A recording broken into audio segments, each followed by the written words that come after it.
information. I will pause it again when we get there and look at it, but the design was different. Last time, it was like almost a heart shape, and this time it was like almost a yin-yang. Or I should say the second time, it almost looked like a yin-yang symbol.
I will say, aside from the frustration of dealing with one-hit KO mechanics, this is a fun fight.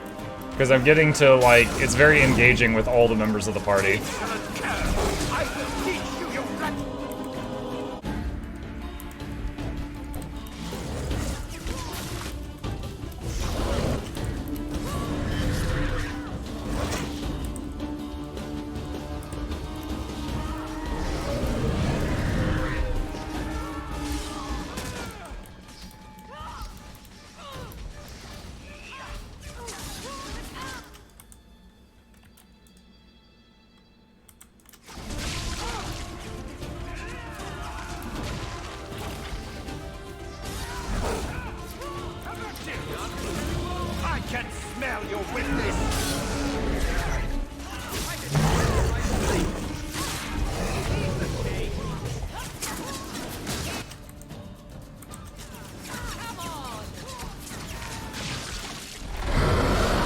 Next phase.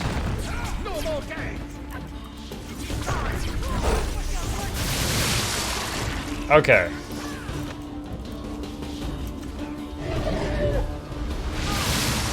Alright, so, no, this one's almost just like a circle cut in half. Alright, so hold position's on. Move here. Felicia a little closer.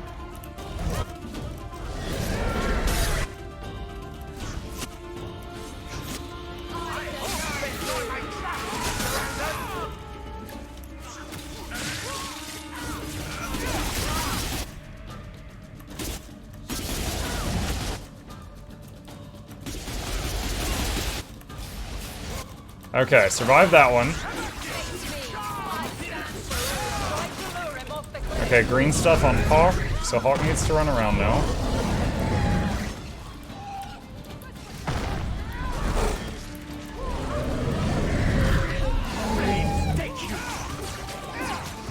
Cast haste while he's off the cliff.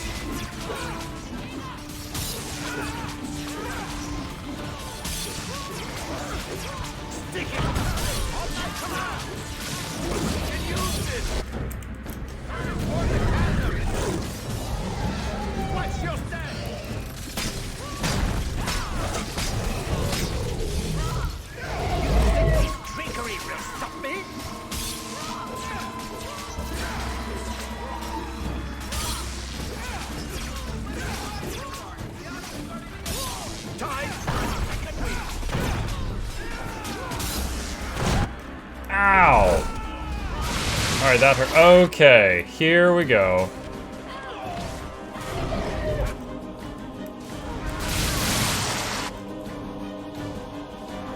Alright, so chat, this is what got me earlier. I believe last time I was standing with my people like 1, 2, 3, right there. They all died. No, Aveline lived. I don't know if it's just because she had more health or she didn't get hit, but 2 of the 3 died there.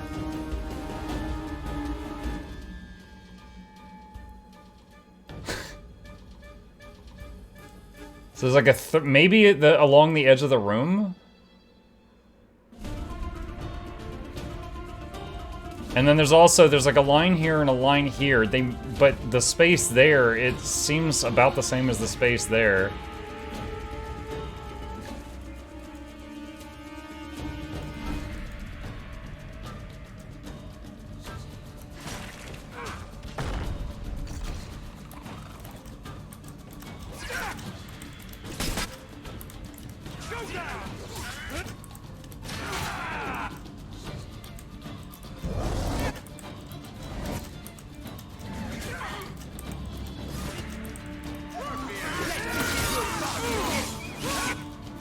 Alright, here goes everything.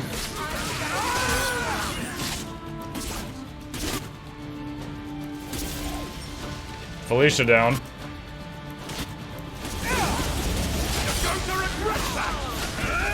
Alright, AoE res. Turn off buffs. I'll redo them in a second. Alright. So, that worked. But it was just Felicia, or Talus, did a backstab on one of them and appeared on the other side of him, and then she got hit.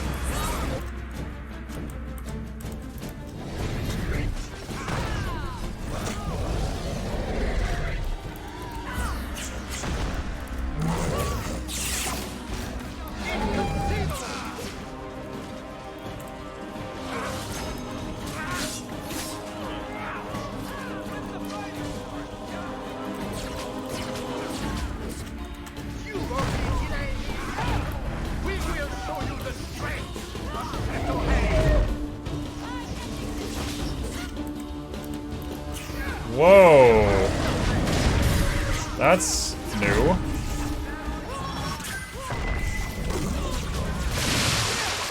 Oh god, this again?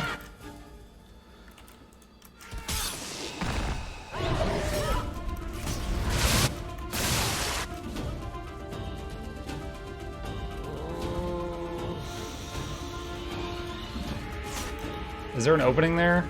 It looks like there is.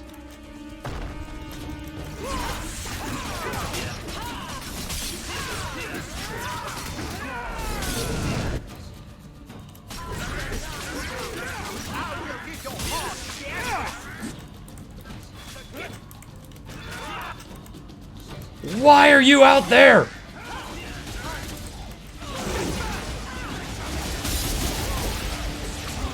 Okay, hold position off.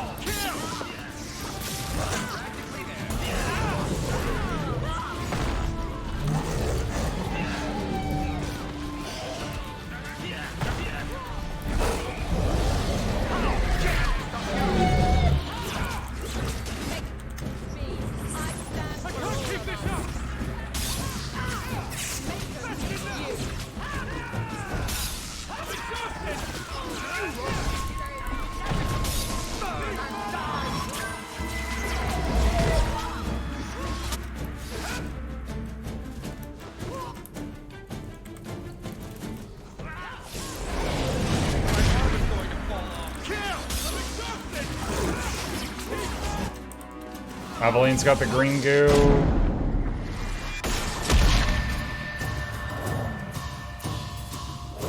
Is he gonna do a fall off the cliff cinematic?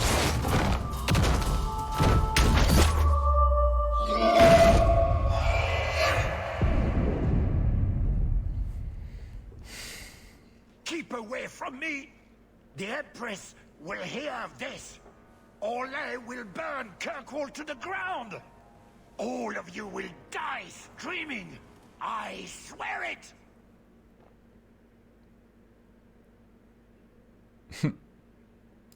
And who is going to tell her? You wouldn't dare! Wouldn't I?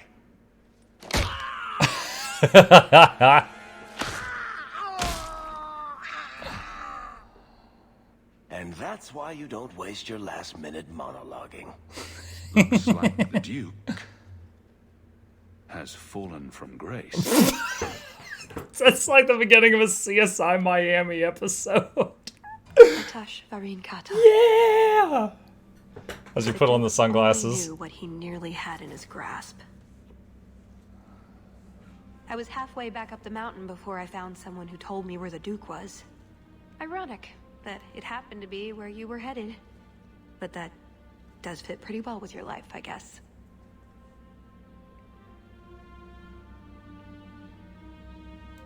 Funny how it all worked out so well for you. That is funny. I meant less funny and more suspicious.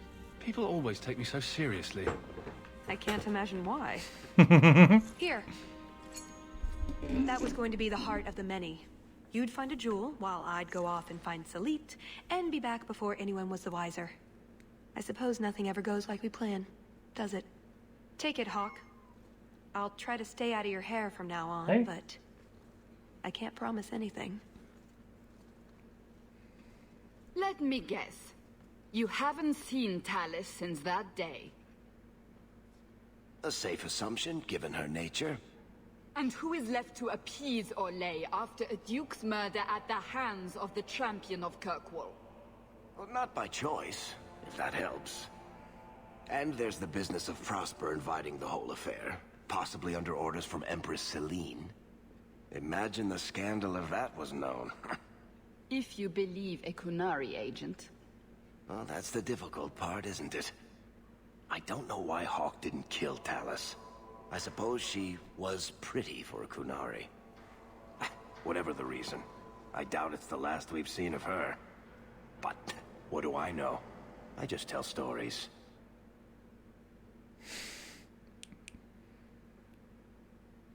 Is that it? Okay, wow. All right. So, let's recap. Let's do a little recap. That was the final, for me, because you could do them, so I think you could do them in any order, but that was the final DLC for Dragon Age 2.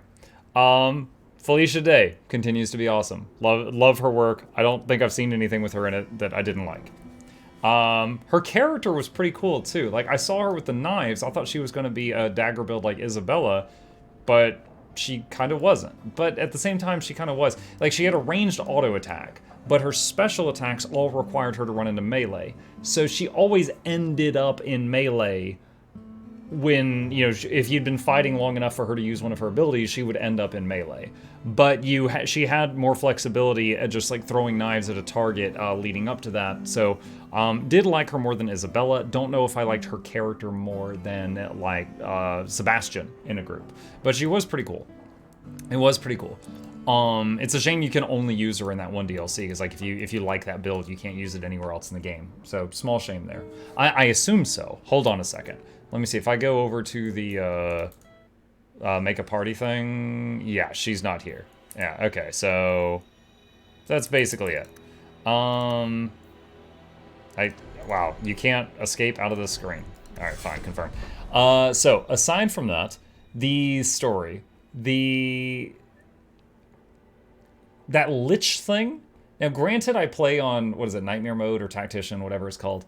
That Lich thing was, oh my god, that completely deflated how much fun I was having. That thing just almost instant cast would do the purple cloud, which just one hit killed the whole group except Aveline, who lasted like another second or two. And then with a 1 second charge up, it had the blue thing, which basically one hit killed everyone but Aveline around it and killed her in like 2 seconds. That was stupid. That was a bonus boss, but I had no way of knowing that. So I was like, okay, so what I need to do after 20 deaths, I was like, I need to have, every time it teleports, get everyone away, but leave Aveline in for 1 second to bait the blue thing, then back her away. And then after like 20 deaths on it, I finally got it down to like half health, and then a wave of assassins came in, stealthed, and started one-shot killing us from stealth.